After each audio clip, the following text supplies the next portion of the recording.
Thank you very much, and big welcome to everybody for this, third session. I would say third plenary session of the CertifHy stakeholders. So I think it's quite success because the platform, which has now more than 900 individuals and also from more than 100 companies. So we are extremely satisfied to see such a huge engagement in this stakeholders platform. Of course, the decarbonization capabilities of hydrogen through its use as an energy vector are really unparalleled. As with any energy vector, however, it's only as green as the energy used to produce it, and that is why we are here today. We will discuss and set in place a certification system that can certify the origin of hydrogen along with its carbon content. Within the Clean Hydrogen Partnership, we have been supporting this process already since 2014, where it all started through the now famous CertifHy project funded under, at that time, FP7 program. This first CertifHy project provided us with a definition for what is green and low carbon hydrogen, along with a very clear roadmap for the implementation of a guarantees of origin scheme.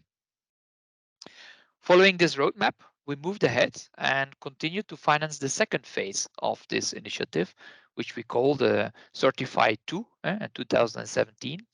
And the objective of CertifHy 2 was to continue the momentum built during the first phase of the project and to serve as a catalyst for establishing and implementing an EU-wide guarantee of origin scheme for green and low carbon hydrogen. The work involved gaining practical experience with an operational pilot. That was new, was a pilot, to identify and address practical issues raised by the implementation of such a GO scheme that then was designed as a part of the CertifHy 1 and to ensure the compatibility with the evolving EU legislation because it was actually parallelly developed with the EU legislation. The pilot successfully led to the issuance of the guarantees of origin to the market. During the second phase, 76,000 of certified hydrogen GEOs, or 2,298 tons of hydrogen, have been issued, of which 2,900 of them, or 86 tons of hydrogen, were for hydrogen from renewable energy sources, and 75,000 of them, or 2,212 tons of hydrogen, were for fossil energy-based hydrogen. The CertifHy registry that was set up by Grexel is still operating successfully with around 4,000 of green hydrogen GEOs issued in the past month alone. In CertifHy 2, we also saw the successful use or the cancellation actually of hydrogen GEOs.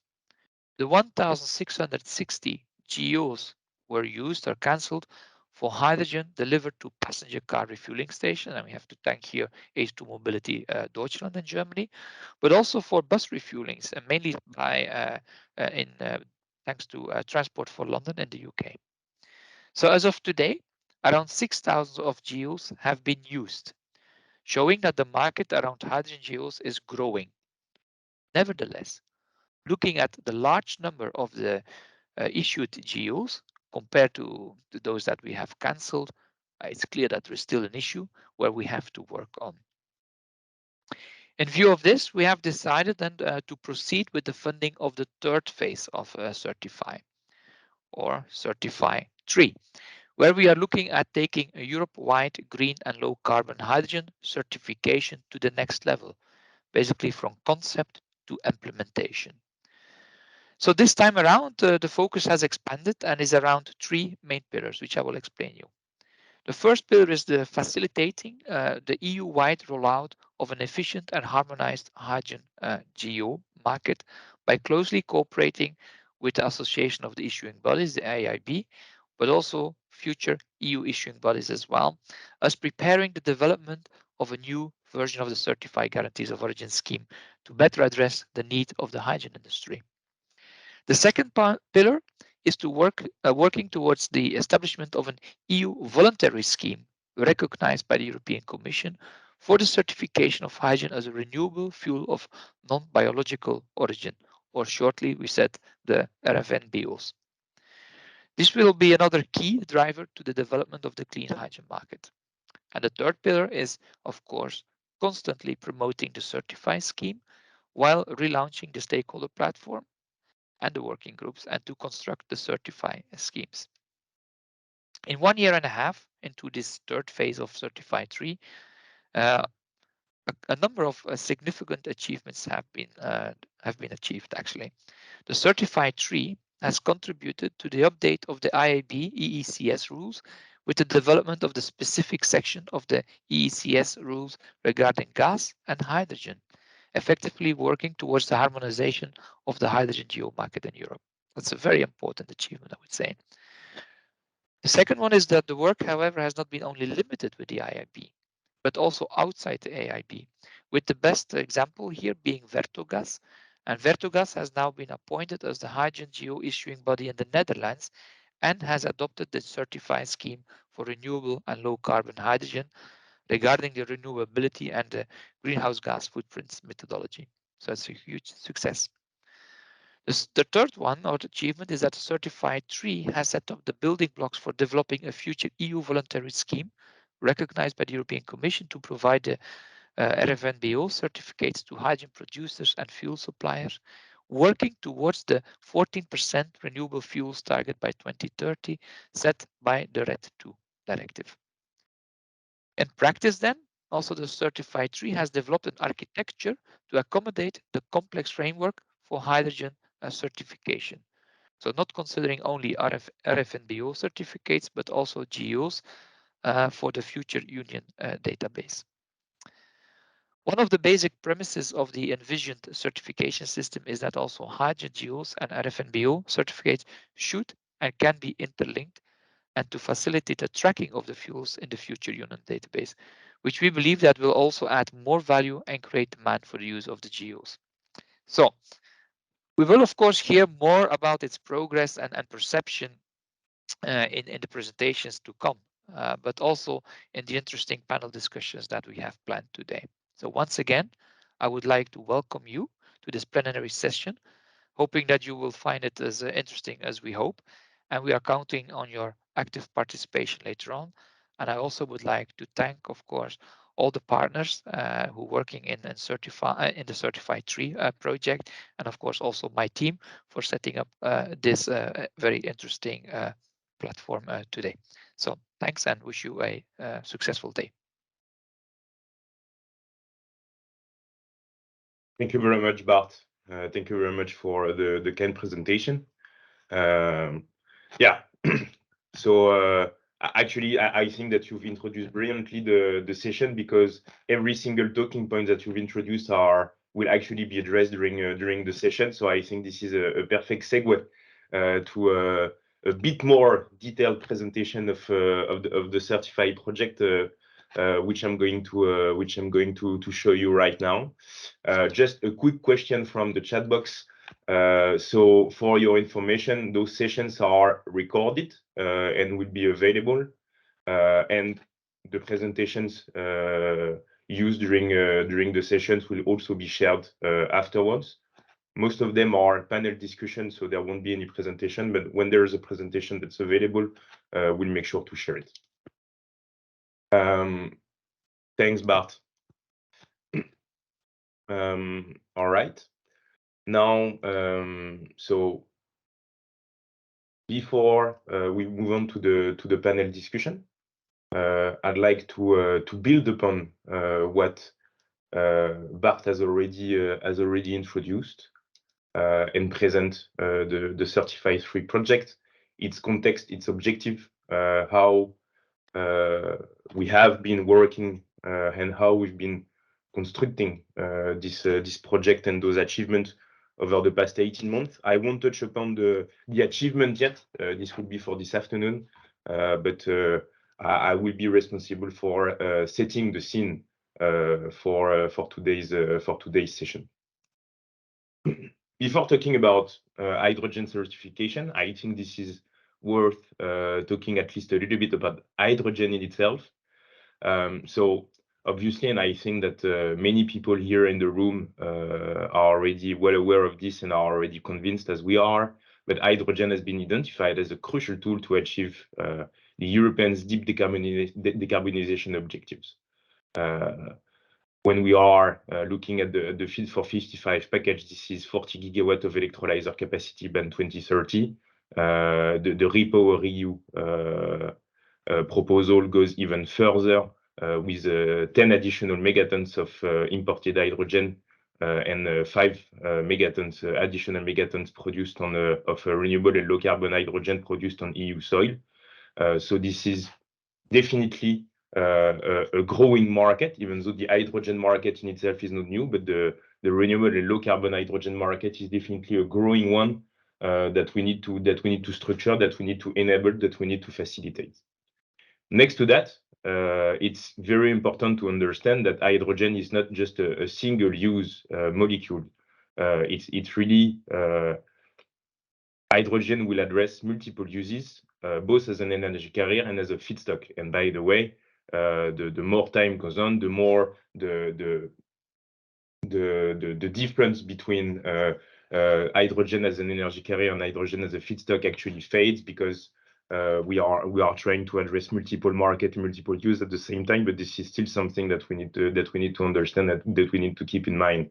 But when we are talking about hydrogen, we are talking about decarbonizing the gas grid. We are talking about decarbonizing hard-to-abate sector in the industry, in the transport sector. We are talking about other advanced feedstocks such as ammonia. We are talking about sectoral integration, facilitating the integration of renewable electricity in the European system, and so on and so onwards. So here, what we need to understand is that hydrogen, as this crucial tool, has come with many shades, many forms, and we need instruments, we need facilitator to make sure that this new market, this growing market, is being developed in a way that's ensuring consumers' trust, that ensuring actually that it will actually address the target that we have set for itself.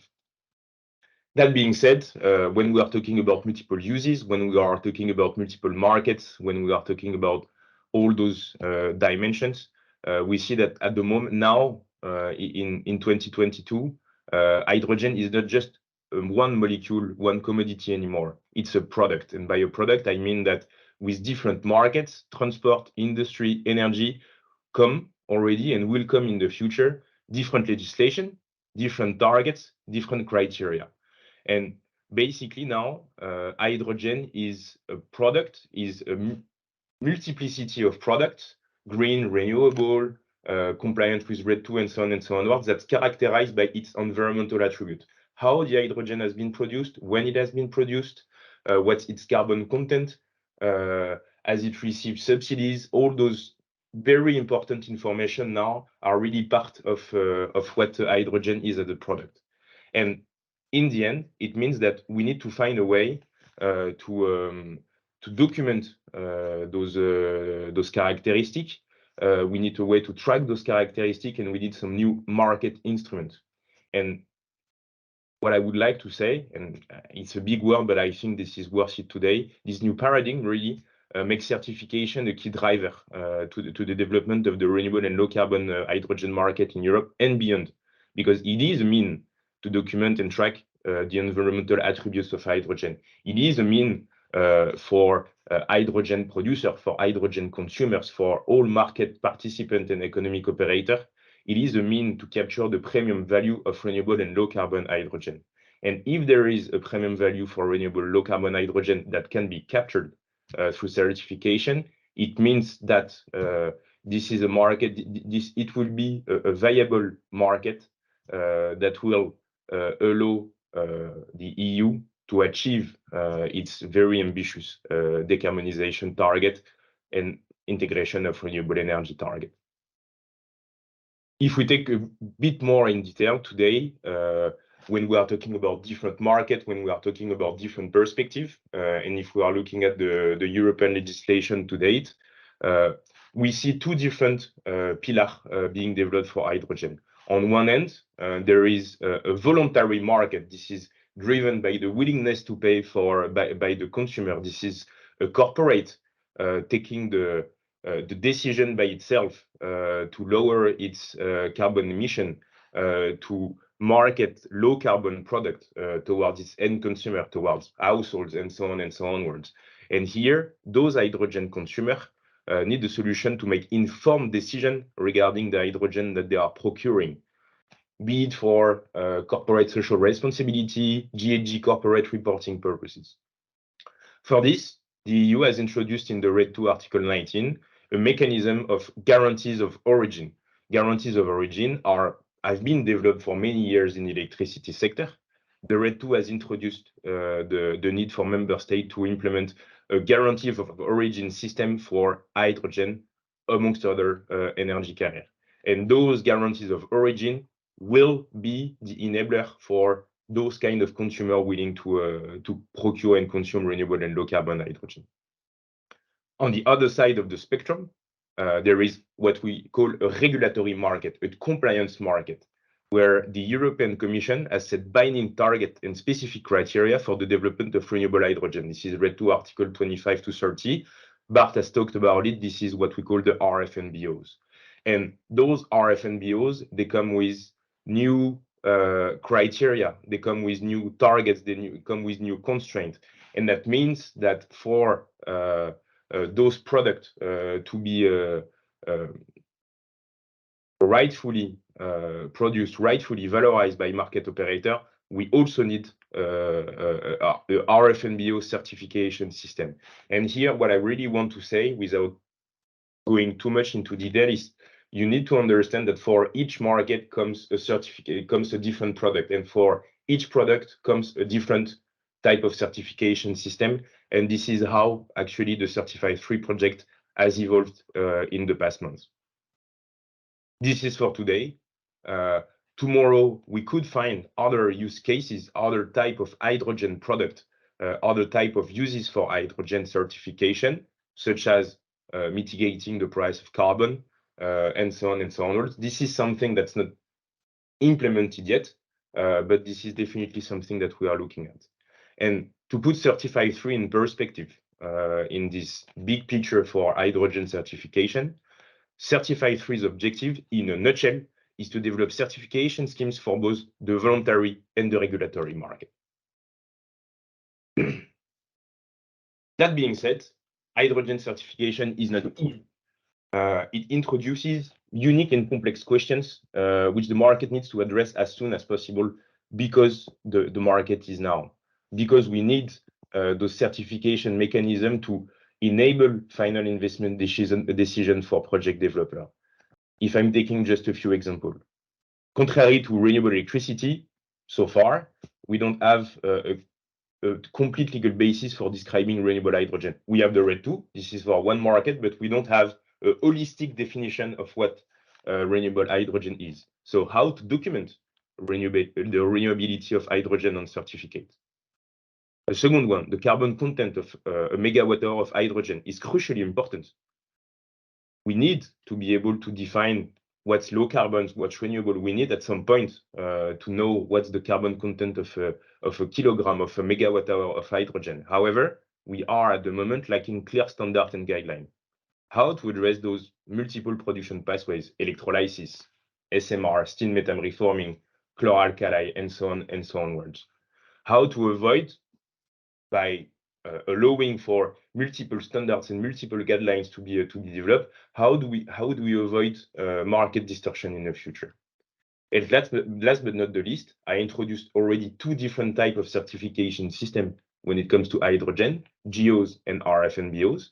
But hydrogen will actually, if you take a look at history, will be the first product that's covered at the same time by what we call a book and claim system, the guarantees of origin, and a mass balance system, the RFNBO certification system. And this is uncharted territory so far. And then obviously the question is, how do we make an architecture, how do we make a system that's fit for both purposes, while avoiding administrative burden for users, while avoiding double counting in the end. I will quickly show that certification is not the only issue, but this is something. This is a part of an entire market framework that we need to implement in Europe and in member states. Just looking at the RFNBO market, so certification is just one building block, but it goes along with how member states will implement their own legislation to incentivize the production and consumption of RFNBOs.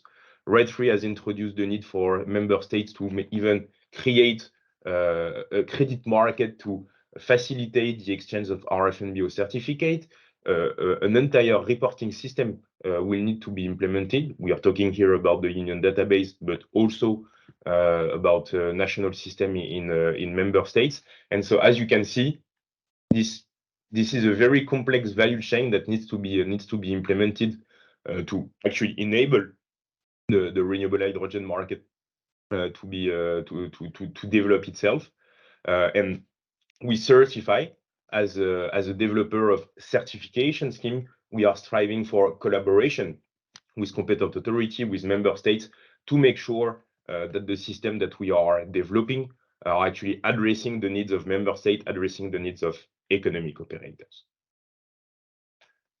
As a conclusion, I think that it's very clear, well, first and foremost, that I do like talking about hydrogen certification, but also that this is a key enabler.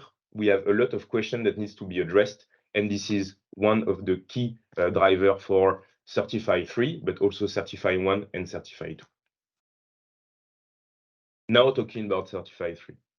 In one sentence, CertifHy 3 aims at accelerating the development of hydrogen certification in Europe, and by that, allowing the acceleration of the clean hydrogen market in Europe at large. When we are talking about accelerating the development of hydrogen certification in Europe, Bart also introduced two very important dimensions for the CertifHy project. On one end, there is the acceleration of the hydrogen guarantees of origin market development in Europe.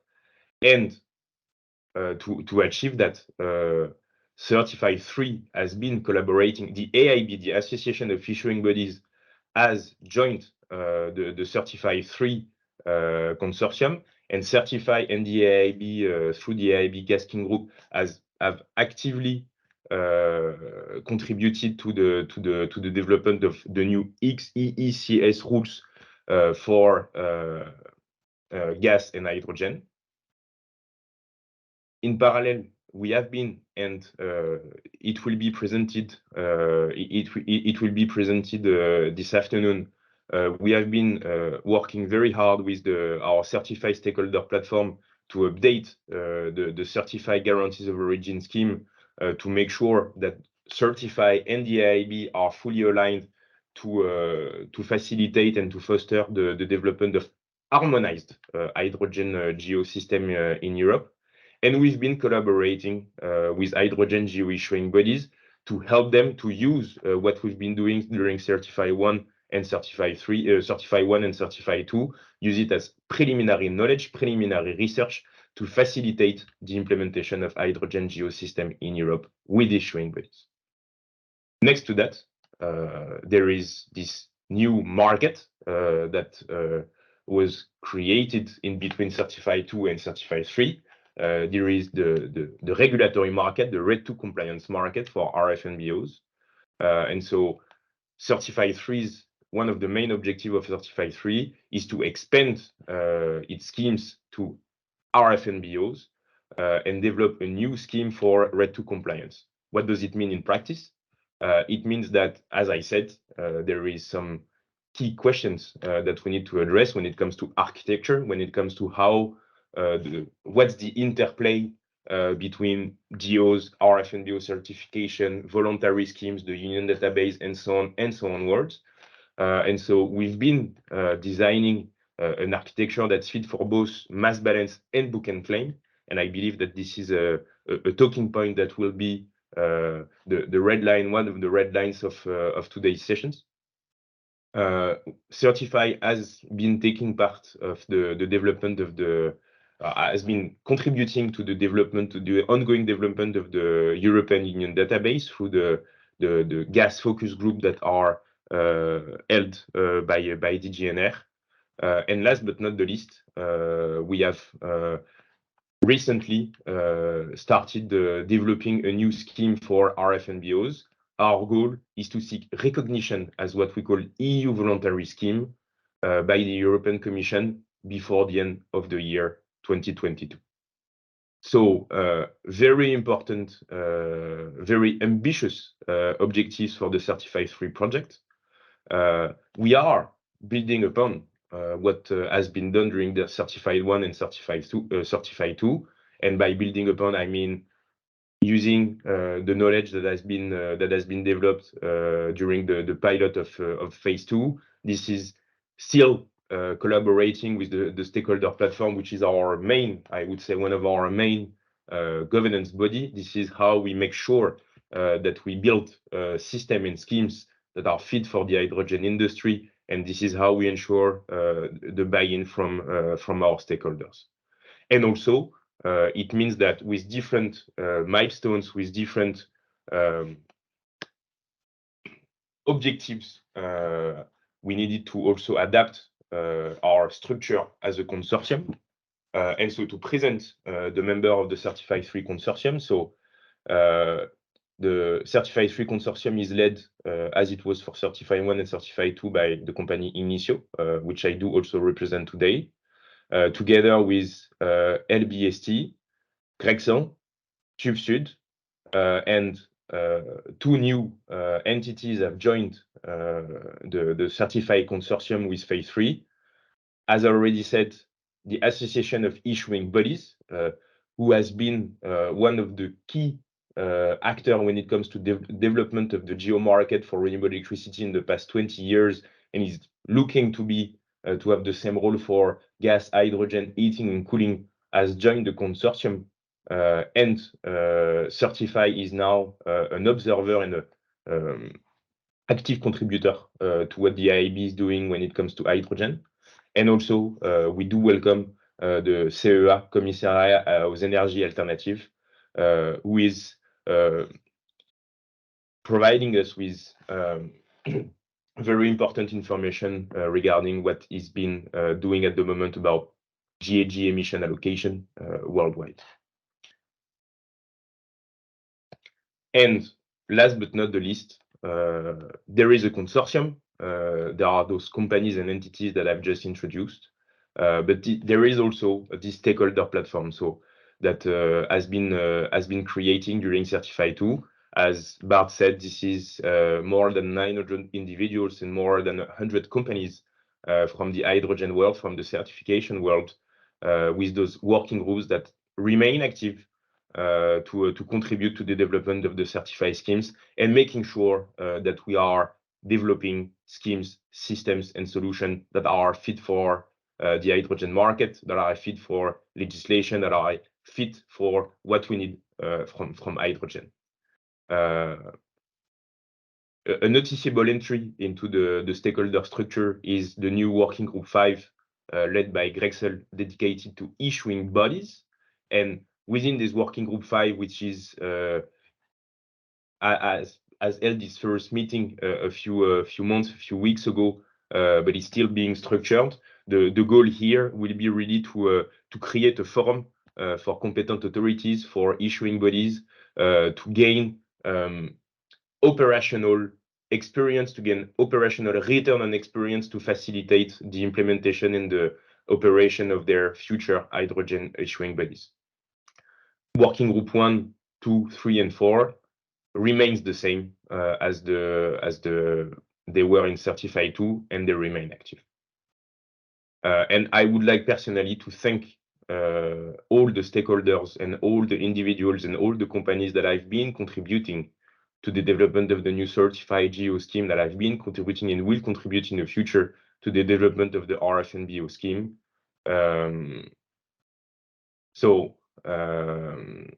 Thank you very much, everyone, for attending, for participating. This is the end of my presentation introducing the CertifHy 3 project.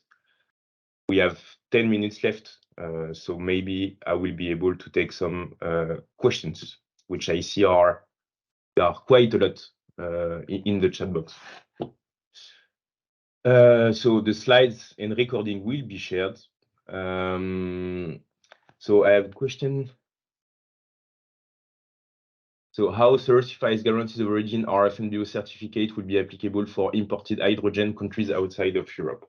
So I'm gonna just focus quickly on RFNBO because the GO system so far, or the GO system is a European mechanism. Know that in the RED 2 there is a provision allowing for recognition of outside of EU GOs from third-party countries, provided that there is a bilateral agreement between those countries and the European Commission. The RFNBO certification is indeed a market where the consumption will take place in Europe, but production can be from all over the globe. And the CertifHy RFNBO scheme will look to enable as well not only domestic production and consumption, but also enable import of hydrogen and derivatives product from outside of Europe.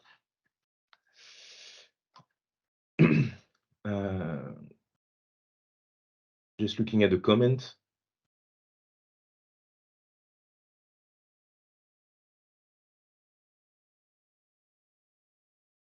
Is there a possibility to change a hydrogen GO into a RFNBO certification and vice versa? So here from Andreas, the conversion in itself is not a topic that we are ready to address right now, but you will see during the afternoon presentation that we've been looking to create an architecture that while not allowing for any kind of double counting, is looking to give a maximum flexibility to economic operator to make sure that they won't lose value of hydrogen in the end because of a choice that they had to make too early.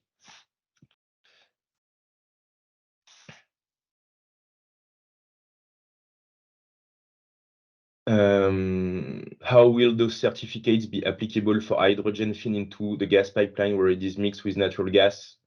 So here, the CertifHy scheme, as it stands for GOs, is dedicated to pure hydrogen at the moment.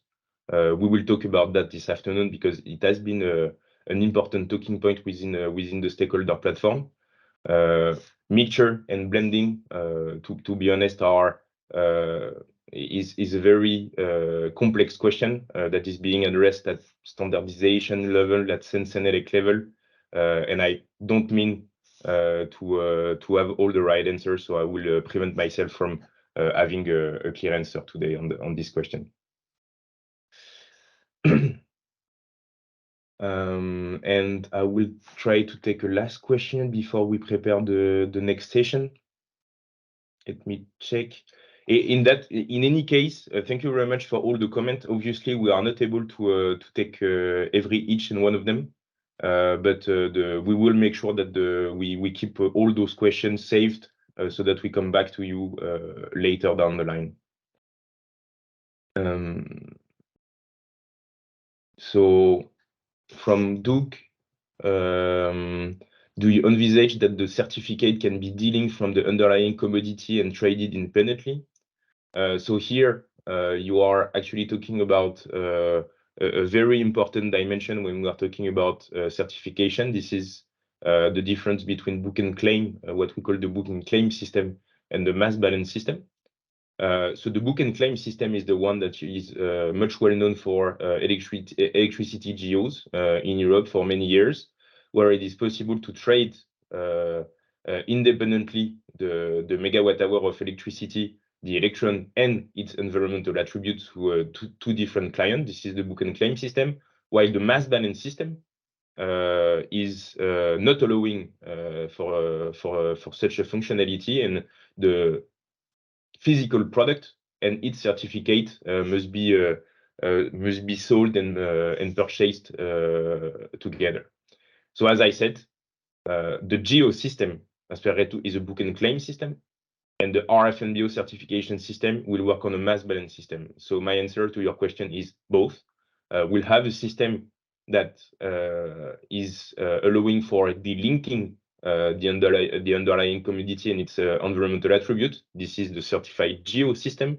And we'll have a system that's not allowing the unbundling of the molecule and its environmental attribute. That will be the CertifHy RFNBO EU voluntary scheme.